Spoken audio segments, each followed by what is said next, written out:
What's the most recent thing you have learned? Oh, man, that's a good question. It could be big, small, anything. I know. The most recent thing I've learned, this one is shocking to me. You ever forget that you can Google stuff? Yeah. Like you wonder, like, I wonder why that's that way. And then you think about it for like a couple of years. This is so stupid. I thought I knew decent amount about football. And for years, I've been wondering now about when the clock doesn't stop, when guys run out of bounds. I saw you tweet about this. Yes. Yeah. And I was like, of course I could have solved that in 0.02 seconds. I just never looked it up. I tweeted it out. Why is the clock not stopping? Because I guess maybe because my brain was married to I guess maybe in high school, it stops no matter when you go out of bounds. Like a simple. It seems logical to me that you hit out of bounds and the clock stops. So anyway, I tweeted it out. People lit me up like, "Are you fucking serious?" And they broke it down for me that the clock stops when there's less than, I guess, 2 minutes in the first half. And we're talking about when a guy runs out of bounds with the ball. Yeah.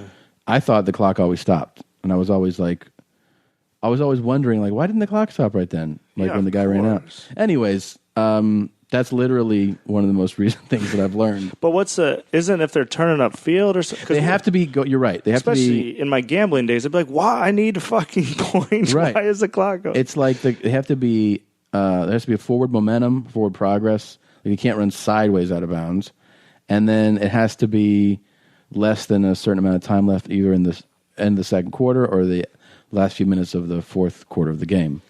Yeah, that's funny. That's drove me clearly crazy. I did not learn it well enough where I can't really repeat but exact way. That's the opposite of Google. Don't ask a question on Twitter because then you get the answer, but just telling you what a fucking idiot you are.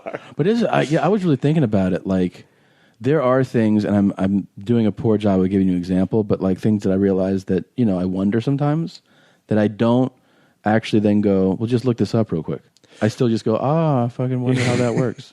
Well, a good thing about Google is it solved a lot of... I remember pre-Google, I would argue with dudes for fucking ever about shit. Oh, right. And now you just can't. Oh, really? You think John Elway didn't throw as many yards as Joe Montana? We'll find out. Argument over, but... I remember arguing with a friend of mine, a college roommate, about whether samurai were Japanese or Chinese. And he was adamant and really loud and near violent about the fact that samurai are Chinese. And I was like, no, they're not. And back then, it wasn't just pull your phone out. So we had to go to the library. Well, back then, it's just say it louder. Yeah, say it louder, right. But then fucking library, show it to him. He's like, yeah, but fucking what about... it was the next thing to argue about. And I was like, dude. Yeah, it saved me from... I remember those arguments I used to have just... For like you said, they could go on forever, and now I don't have that many arguments anymore because it's always that loud guy. Yeah. Oh, really? Well, what's this say right here? Argument over. Yeah. Let me yell at something else.